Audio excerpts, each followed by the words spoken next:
ఈ స్పీడ్ న్యూస్ని మీకు అందిస్తున్న వారు మణికంఠ ట్రావెల్స్. కేసీఆర్ను గద్దె దించాలని సిరిసిల్ల పాదయాత్రలో నిర్ణయించుకున్న సీఎం రేవంత్ రెడ్డి. చంద్రబాబు అబద్ధాల మీద అబద్ధాలు చెబుతున్నారు, మేం చేసిన పనులు చంద్రబాబు తన ఖాతాలో వేసుకుంటున్నారని ఫైర్ అయిన జగన్. ఎవరైనా క్రైమ్కు పాల్పడితే తాట తీస్తా, రాష్ట్రం ఇప్పుడిప్పుడే గాడిలో పడుతోందన్న చంద్రబాబు. అల్లు అర్హ అంటే డాడీస్ డాటర్ అనుకుంటివా, డాడీస్ ప్రిన్సెస్ అంటూ పుష్ప చిత్రంలోని పుష్పరాజ్ స్టైల్లో చెప్పిన అల్లు అర్జున్. హకునా మటాటా మరో నెల రోజుల్లో ముసాఫాను చూసేందుకు సిద్ధంగా ఉండండి అంటున్న మహేష్ బాబు. స్వర్ణమయంగా యాదాద్రి ఆలయ గోపురాలు, బంగారు రేకుల అమరిక పనులకు దేవస్థానం శ్రీకారం.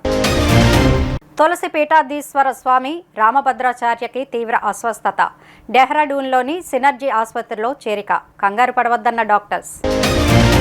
హీరో రామ్ జోడీగా ఛాన్స్ కొట్టేసిన పొడగరి భామ భాగ్యశ్రీ బోర్సే.